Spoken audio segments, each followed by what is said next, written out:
Palavra da Verdade, com Hernandes Dias Lopes. Eu quero estudar com vocês hoje, para examinar o penúltimo livro do Novo Testamento, que é a carta de Judas. Então peço que você abra, por favor, na Epístola de Judas, e nós vamos examinar juntos esta preciosa e importante carta. É o penúltimo livro da Bíblia. Então, quem tiver dificuldade, é antes de Apocalipse. Carta de Judas.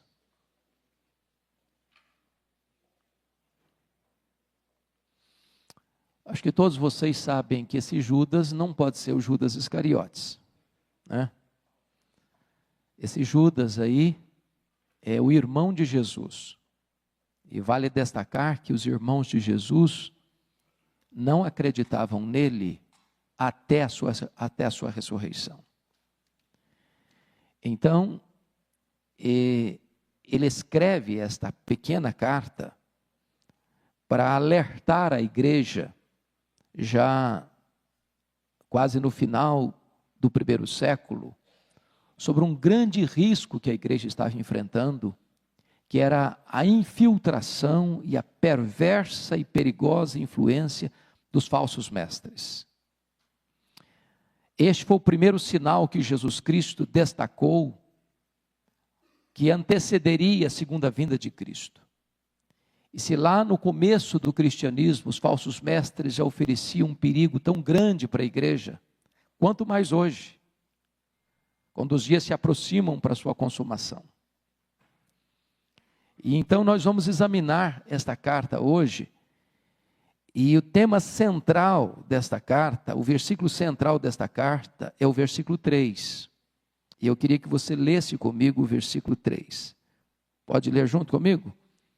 Amados, quando empregava toda a diligência em escrever-vos acerca da nossa comum salvação, foi que me senti obrigado a corresponder-me convosco, exortando-vos a batalhardes diligentemente pela fé que uma vez por todas foi entregue aos santos. Você note aí a palavra batalhar, na língua grega, traz a ideia de agonizar. Nós estamos numa luta, nós estamos numa refrega, numa batalha, onde o evangelho é atacado, onde o evangelho é distorcido, onde o evangelho é comercializado, onde o evangelho é minado pelas falsas doutrinas, pelos falsos mestres, e nós não podemos nos omitir, nos acovardar. Nós precisamos batalhar, agonizar até. E Judas diz que tem que ser uma batalha diligente, pela fé que uma vez por todas foi entregue aos santos, ou seja, não há outro evangelho. Não espere uma nova versão do evangelho. Não espere um upgrade no evangelho. Não espere uma atualização do evangelho. Então, sempre que você encontrar alguém, não, eu descobri uma nova verdade, eu recebi uma nova revelação, eu tive uma nova visão, agora eu recebi uma outra compreensão, fuja disso. Porque o evangelho foi dado e ele é definitivo, não tem outro. Uma vez por todas dada aos santos. Então, a carta de Judas tem esse propósito de ser uma defesa do verdadeiro evangelho. Então vamos olhar aí alguns pontos. Primeiro, um chamado à batalha espiritual. Primeira coisa que Judas estabelece é definir o exército de Deus. Ele faz isso aí nos versos 1 e 2.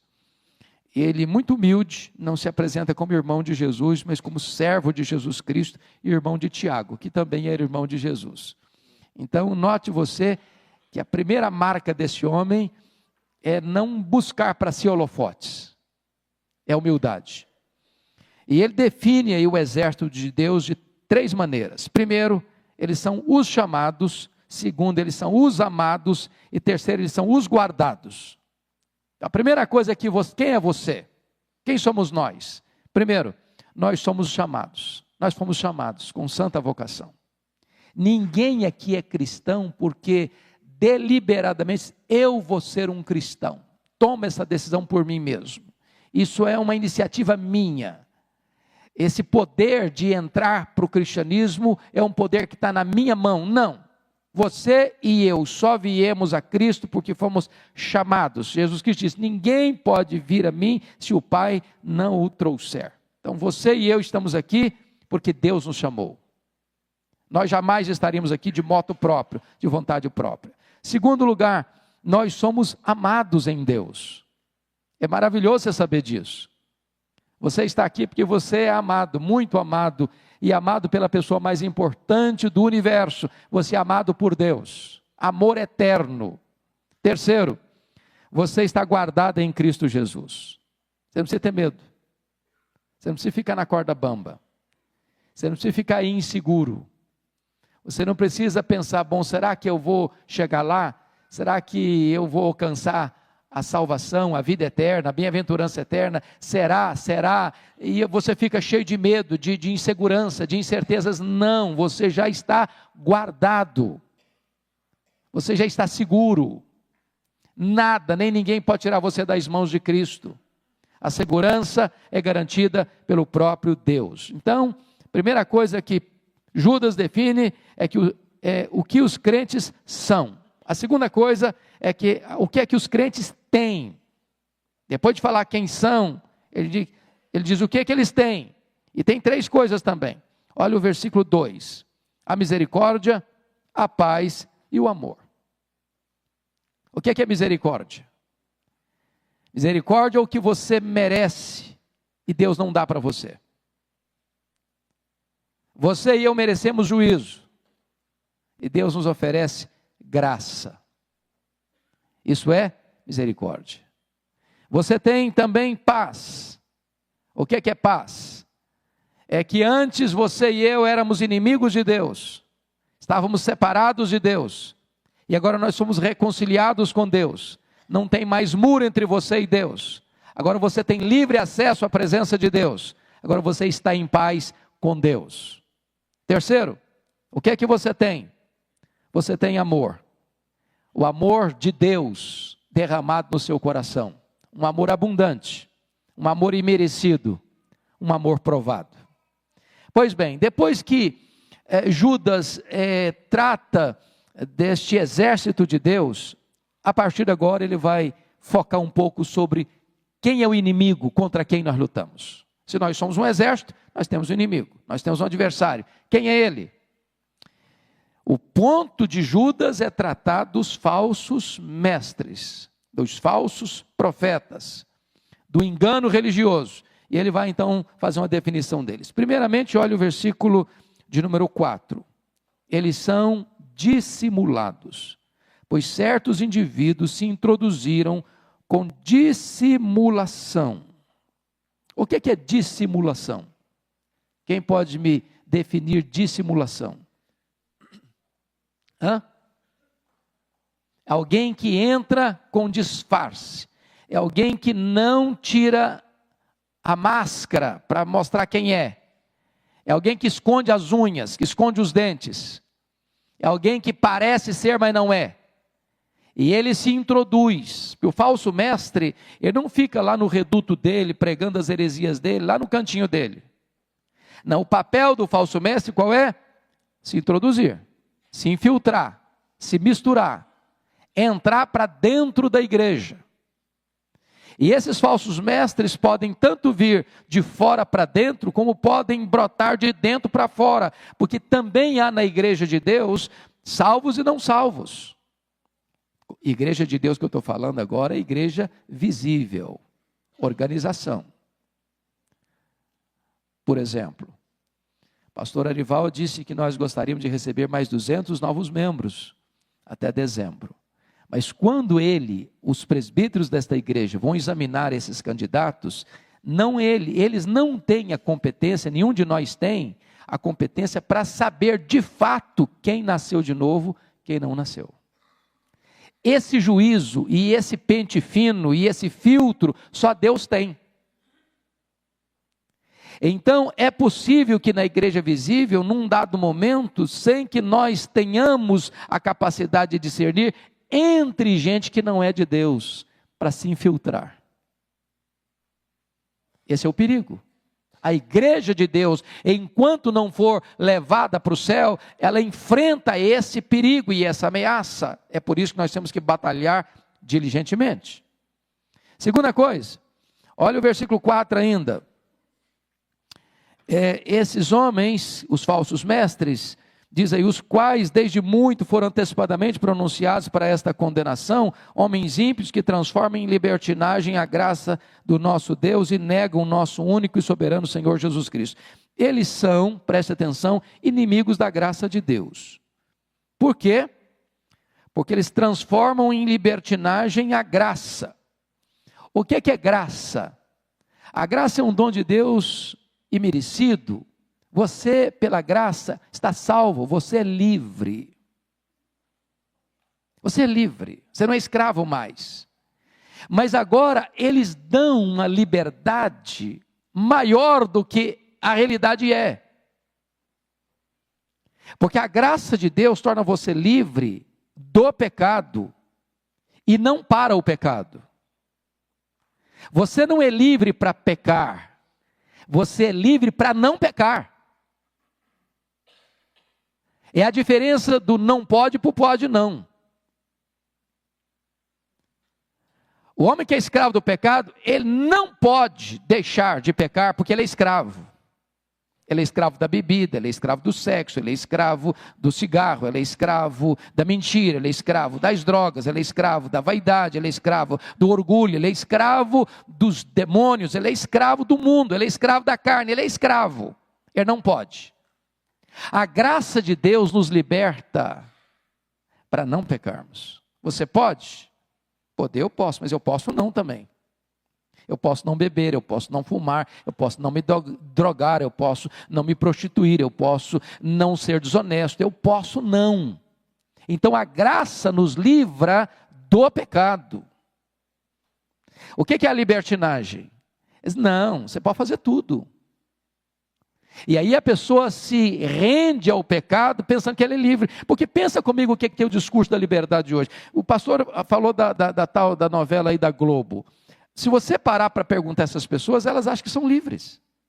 Estão proclamando uma liberdade, estão levantando uma bandeira de liberdade. Nada de proibição, nada de restrição, nada de barreiras, nada de balizas, nada de proibições. É proibido proibir. Isso para eles é liberdade, mas isso não é liberdade, isso é libertinagem. O que é que os falsos mestres fazem? Transformam a graça de Deus em libertinagem.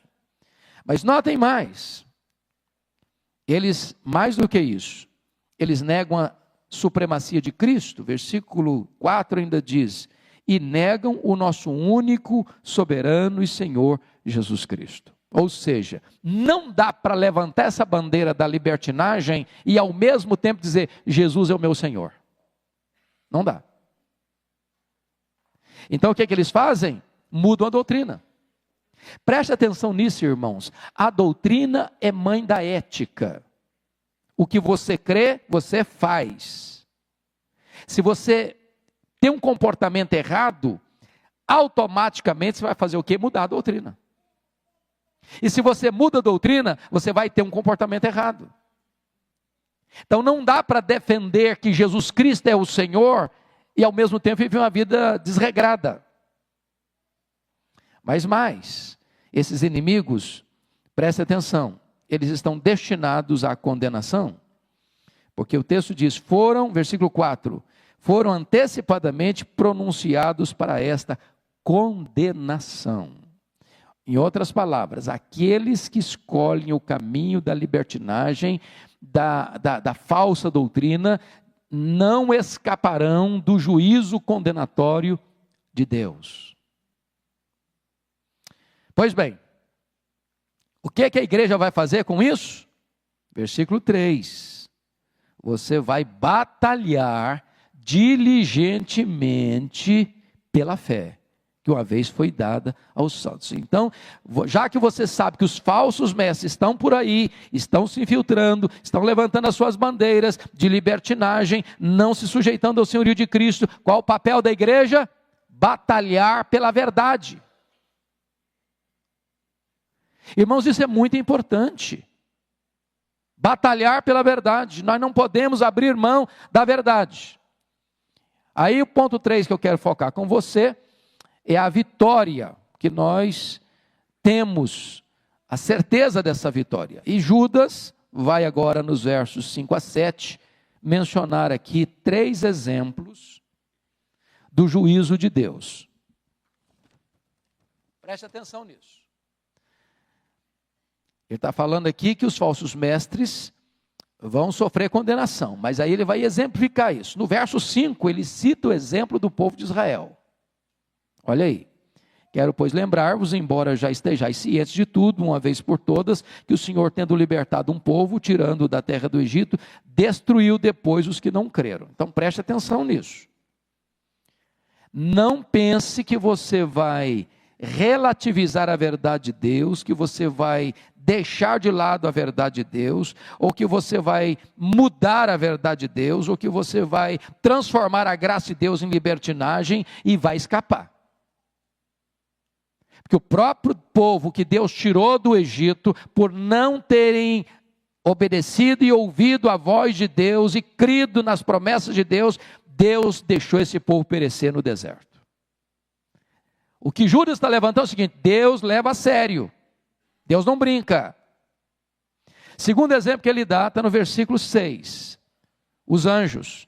E há anjos que não guardaram o seu estado original, mas abandonaram o seu próprio domicílio. Ele tem guardado sob trevas em algemas eternas para o juízo do grande dia. Ou seja, nem anjos que caíram, Deus vai poupar.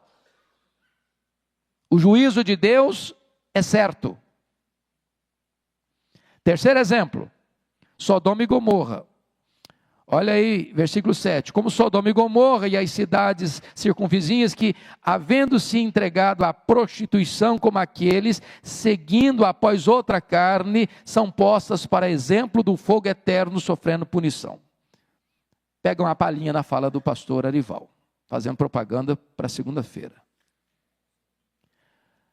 Notem vocês que Israel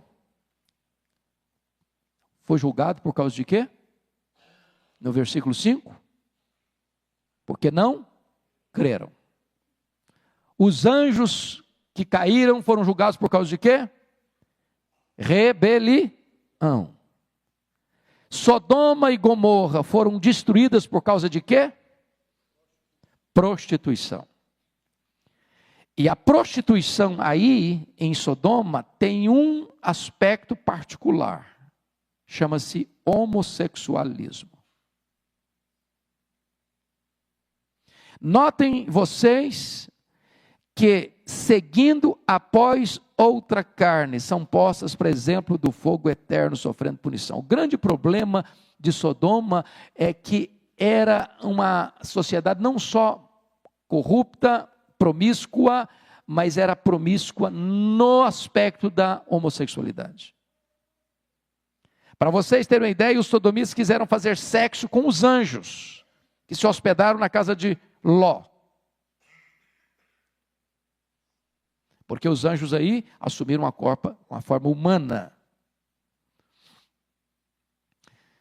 A nossa sociedade está querendo hoje aplaudir essa prática, achando-a legítima, achando-a normal, querendo dar um selo de legitimidade a esta prática. Porque a nossa sociedade não quer mais um selo moral, ela quer o selo da liberdade, só que ela confunde liberdade com libertinagem. Ser é livre. Livre para fazer o quê? O que quiser. Porque a sociedade acha que o que regula as decisões é o amor. Eu gosto, eu amo. Se eu amo um cachorro, eu posso me casar com um cachorro. Se eu amo um outro homem do mesmo sexo, eu posso casar com outro homem do mesmo sexo. Se uma mulher ama outra mulher do mesmo sexo dela, ela pode casar com essa outra mulher, porque é o amor que manda. E esse amor aí não é o amor regulamentado pela Escritura. É um sentimento que Paulo chama de paixão infame, de um erro. Então notem isso, irmãos, que quando você pensa, nós estamos vivendo uma nova moralidade, essa nova moralidade é a mesma moralidade de Sodoma e Gomorra, isso não é nova coisa nenhuma.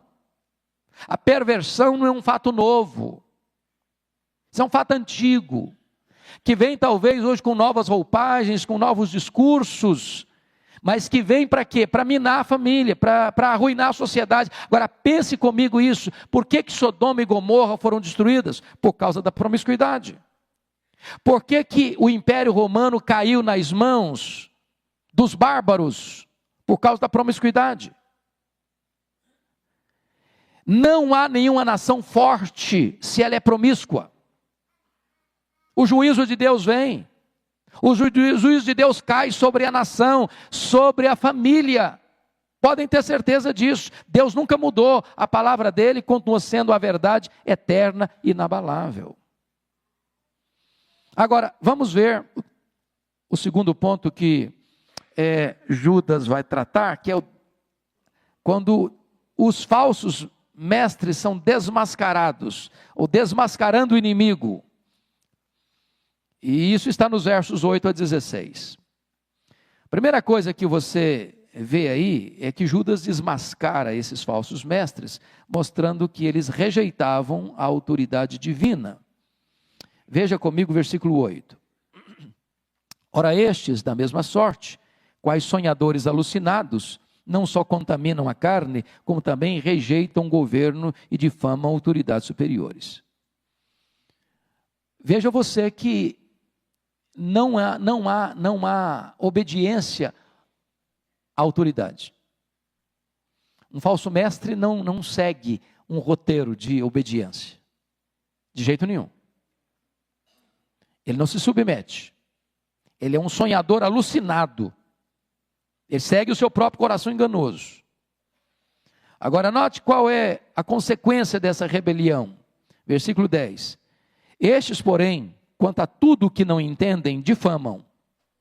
E quanto a tudo o que compreendem por instinto natural, como brutos sem razão, até nessas coisas se corrompem. Você já parou para perceber que o discurso desse time da libertinagem é que eles têm um conhecimento superior?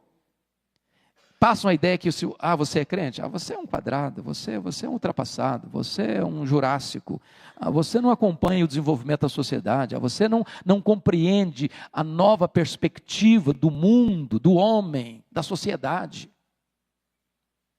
Eles se acham numa torre de marfim da sapiência, do conhecimento. E Judas não tem outra palavra para descrevê-los, a não ser esta palavra: brutos sem razão. Eles é que não discernem. E aí, o texto está nos informando que eles, até nessas coisas, eles se corrompem. Há uma corrupção de princípios e de valores, chegando àquele estágio de Isaías 5:20, ai dos que chamam luz de trevas e trevas de luz, o amargo de doce e o doce de amargo. Não é apenas uma tolerância ao mal, é agora uma inversão dos valores. E você que adota uma ética granítica, inflexível, absoluta, você que está errado. Então inverteu os papéis. E agora você vai ver no verso 11 a condenação dos rebeldes. Você pode ler o 11 comigo? Vamos lá? Ai deles, porque prosseguiram pelo caminho de Caim, e movidos de ganância, se prepararam pelo erro de Balaão, e pereceram na revolta de Coré. São 3 personagens citados aí. Quais são os personagens? Caim, Balaão, Coré. Qual foi o problema de Caim? Ele quis seguir a Deus do seu jeito. Quando Deus o corrigiu, o exortou, ele não obedeceu. Ele endureceu ainda mais. E caminhou ainda mais rumo ao pecado. E depois que pecou, ele quis fugir de Deus. Quando Deus o apanhou, ele se ressentiu. É alguém que não se quebranta, porque a Bíblia diz que ele era do maligno. Está lá em 1 de João. Ele era do maligno. Não entre por esse caminho de resistência à voz de Deus. Deus exortou você, abaixa a fronte, não endureça serviço. Qual era o problema de Balaão? Balaão vendeu a consciência dele, o ministério dele, por dinheiro. Vocês acham que tem gente hoje mudando a mensagem por causa de dinheiro? Vocês acham que tem gente hoje sujeitando-se à conveniência do lucro? Pois isso não é coisa nova não, isso é antigo. Balaão fez isso, vendeu a consciência dele para dar uma falsa mensagem, para pegar Israel num laço perigoso. Qual o problema de Coré? Coré não aceitou a autoridade de quem? De Moisés. Rebelião, insubmissão, rebeldia contra a autoridade constituída por Deus. Então preste atenção. Uma coisa é um líder ser alguém como nós, sujeito a erro e passível de ser exortado. Outra coisa é alguém se opor à liderança deliberadamente, apenas para resistir à autoridade dessa liderança, constituída por Deus. Deus não aceita isso. Foi o que aconteceu com Coré. Ele sofreu as consequências da sua rebeldia. Segundo ponto que eu quero levantar aqui, desse aspecto de desmascarar os inimigos, é que eles recorreram a uma deliberada hipocrisia. Eu quero chamar a sua atenção para os versos 12, 13 e 16, porque Judas vai usar aí 7 figuras para descrever esses falsos mestres hipócritas. Quais são as figuras? Vamos lá. Primeira figura, versículo 12, confira comigo. Você pode ler o 12 comigo? Vamos lá? Estes homens são como rochas submersas em vossas festas de fraternidade, banqueteando-se juntos sem qualquer recato, pastores que a si mesmos se apacentam, nuvens sem água impelidas pelos ventos, árvores em plena estação de frutos, destes desprovidas, duplamente mortas, desarraigadas. Então vamos parar um pouquinho aqui. Qual foi a primeira figura? Rochas submersas em vossas festas de fraternidade. O que é uma rocha submersa, gente? O que ela provoca, uma rocha submersa? Acidente. Você lembra do Titanic? O iceberg? Qual o perigo de uma rocha submersa?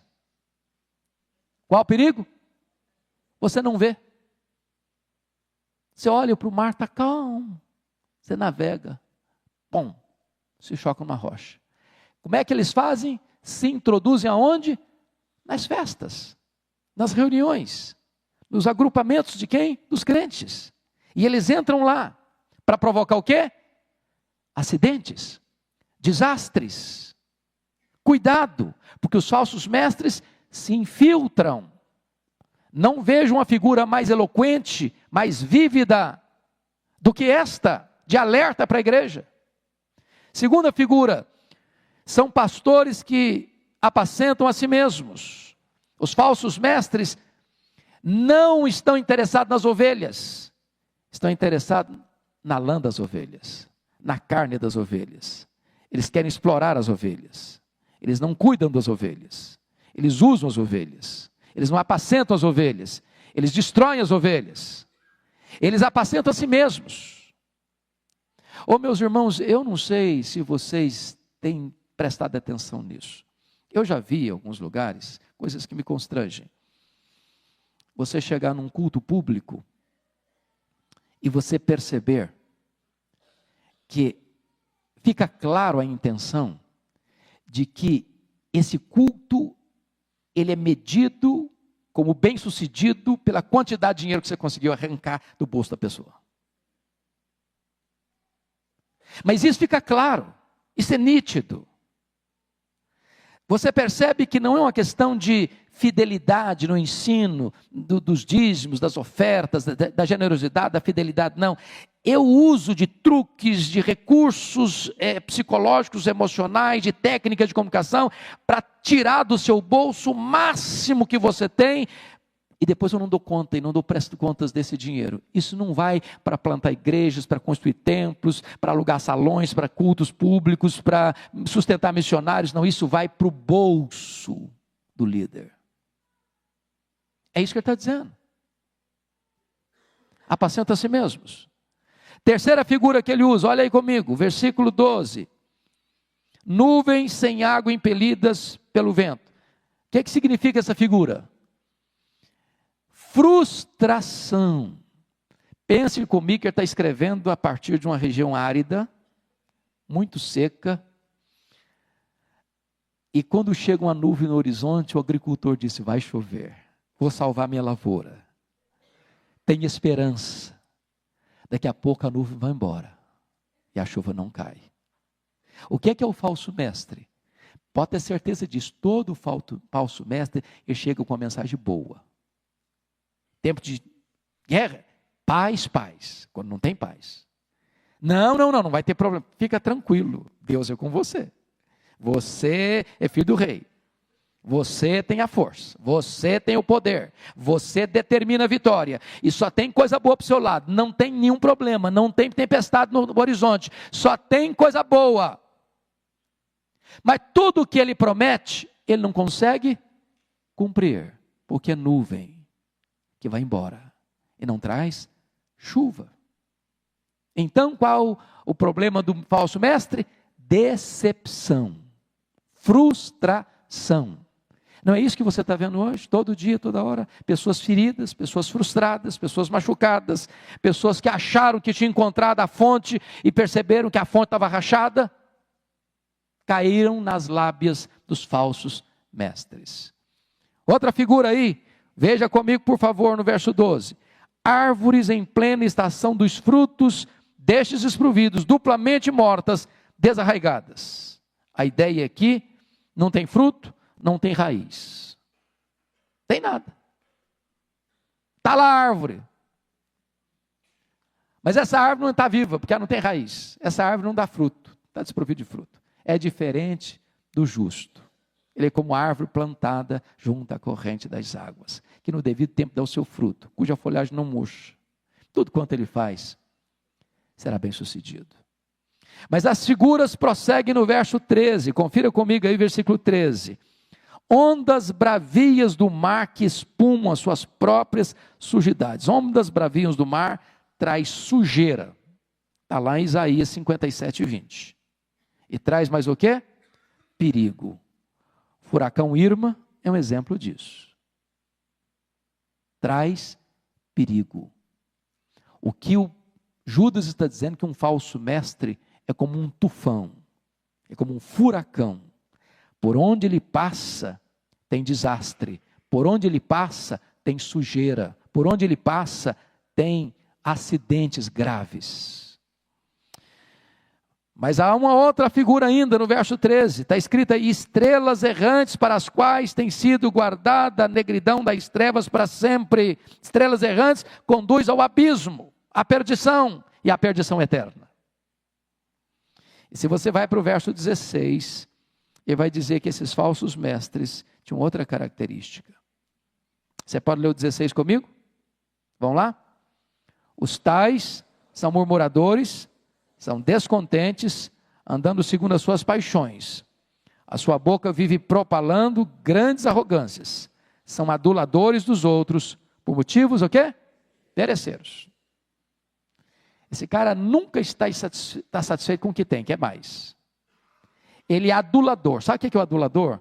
É aquele camarada que cobre você de elogios, rasga seda para você. É aquele cara que te cobre, você é o máximo, você é 10, você é 10,5, você é 1000.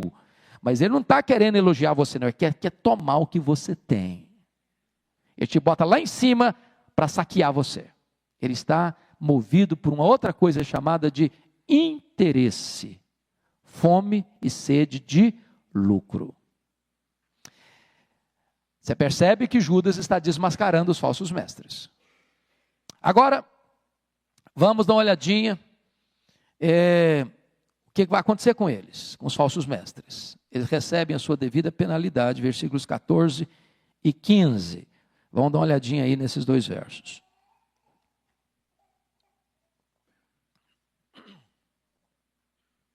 Notem comigo.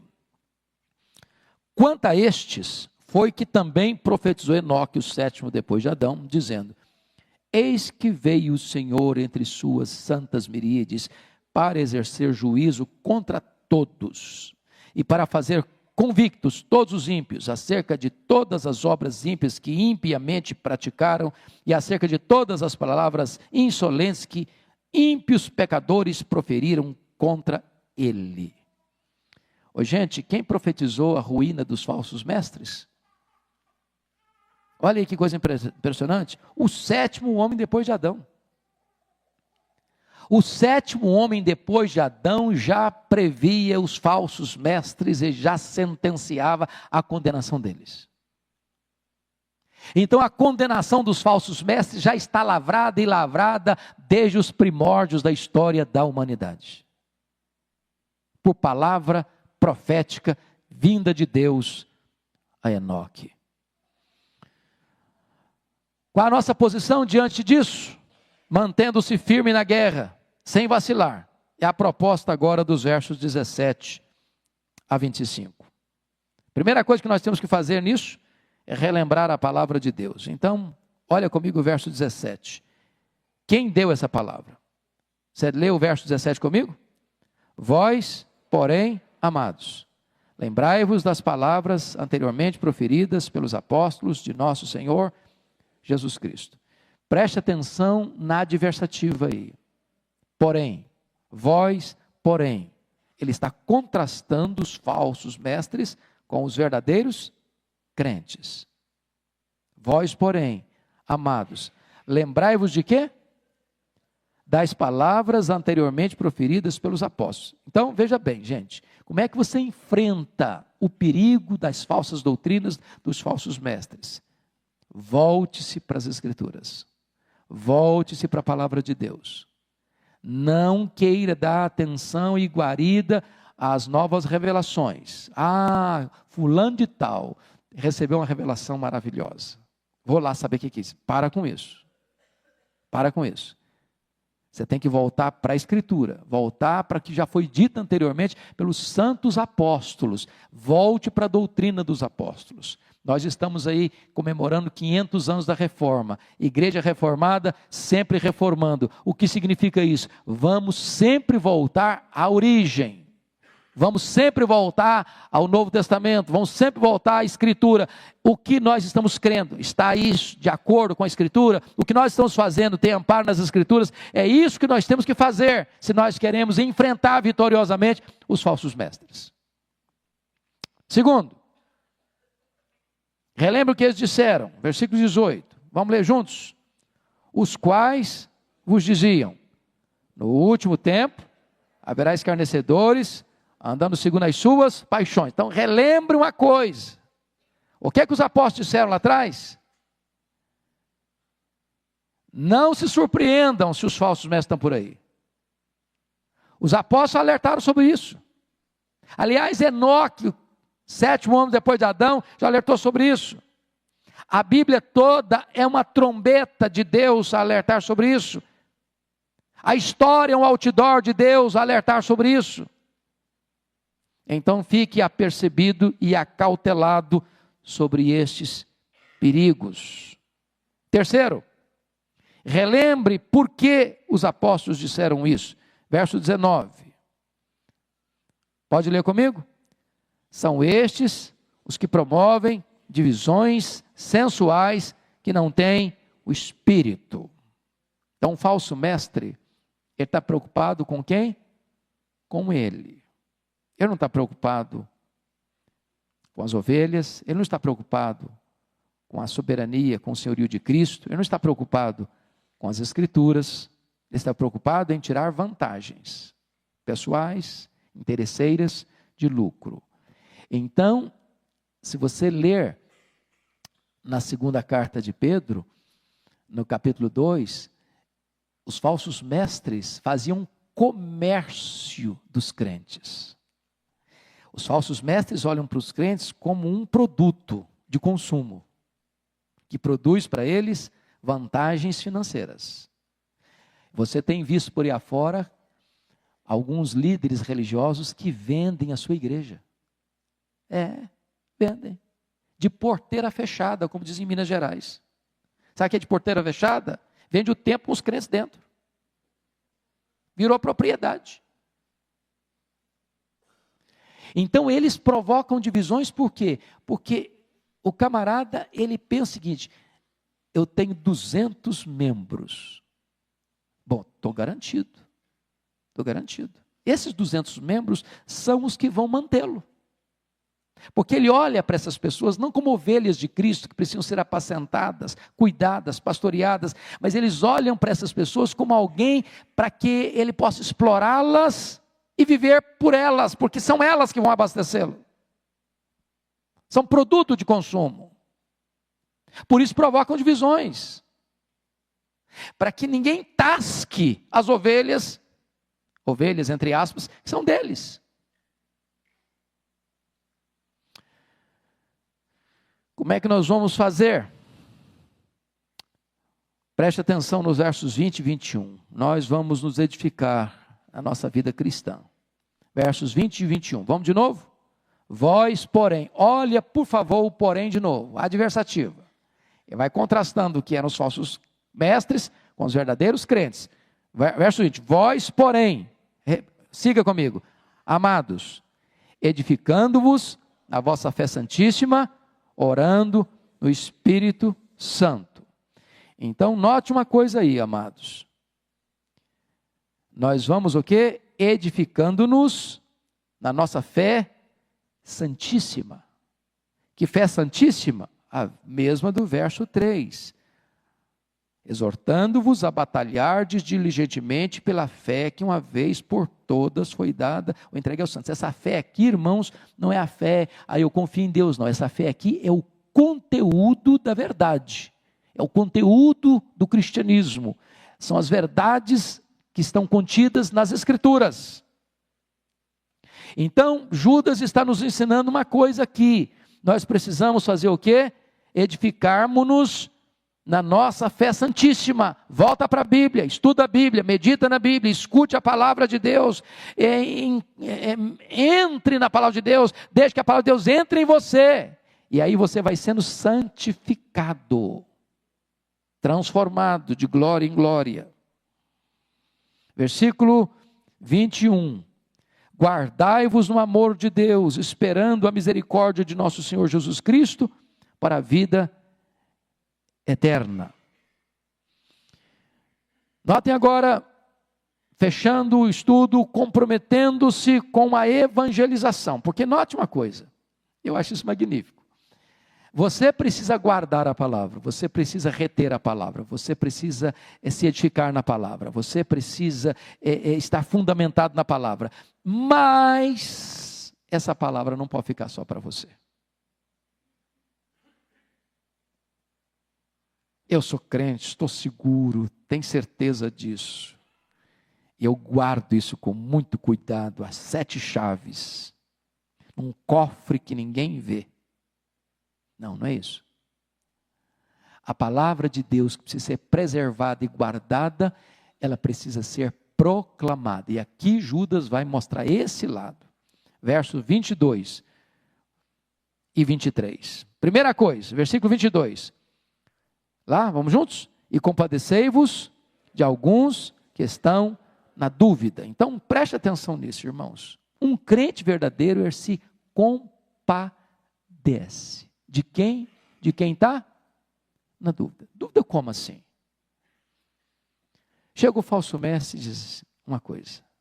Te faz promessas, te oferece vantagens, diz que você não precisa mais enfrentar a luta na vida, porque você é filho do rei, que se você tiver fé, você vai andar de Lamborghini, vai morar no apartamento de cobertura, você não vai mais andar de metrô, você não vai mais ter problema de saúde, tal. Aí chega o pastorzão e falou, meu irmão, se você aceitar Jesus, você vai ter a vida eterna, você vai ter luta, você vai ter prova, mas você tem a vida eterna. Aí o cara fica, não, mas para onde eu vou? Qual a proposta que é a verdadeira? O que eu faço? Ele está numa espécie de encruzilhada, numa hora de uma decisão. Qual o seu papel como crente?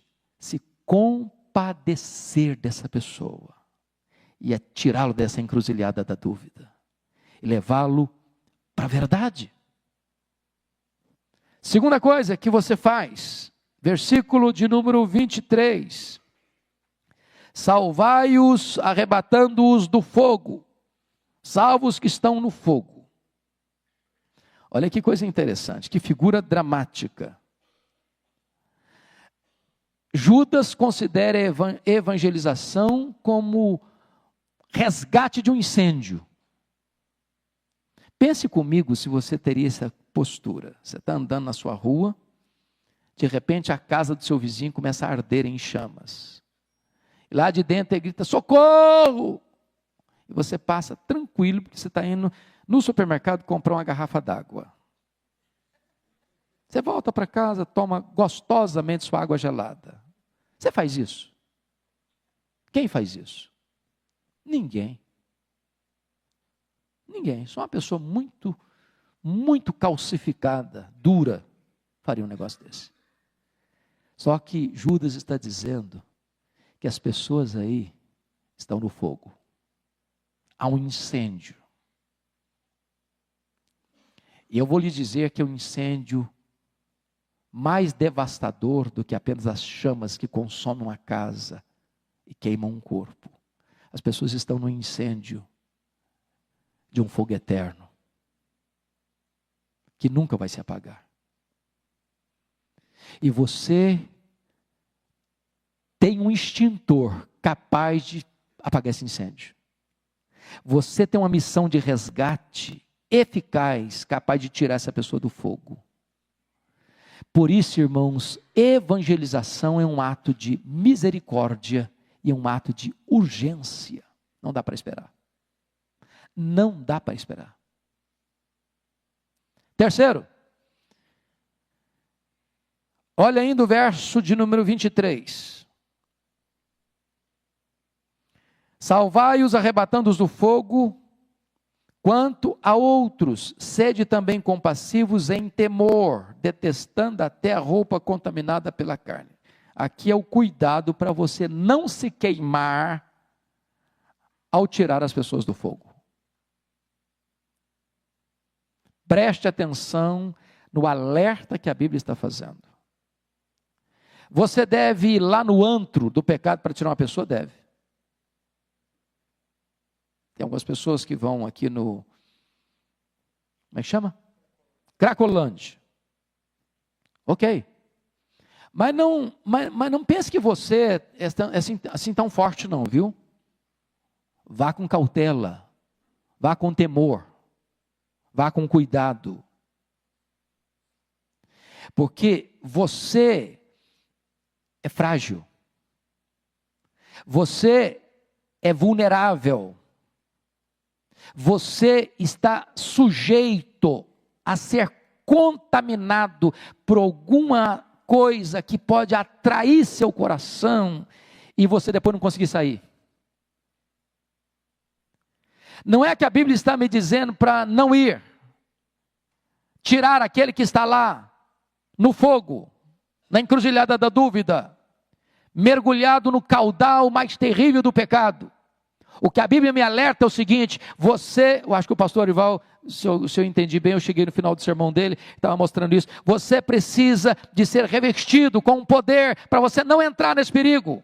Não vá de cara limpa, não vá na força do braço, não vá sem a armadura de Deus, não vá sem a proteção do Altíssimo, porque você pode correr gravíssimos riscos de ser contaminado por esse perigo.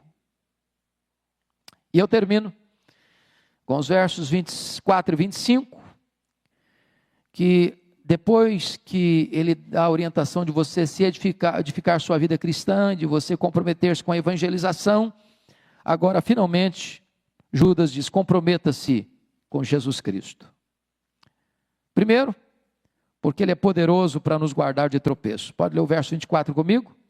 Ora, aquele que é poderoso para vos guardar de tropeços, para vos apresentar com exultação, imaculados diante da sua glória. Eu acho isso maravilhoso, Porque note o versículo 23 dizendo: sede também compassivos em temor, detestando até a roupa contaminada pela carne.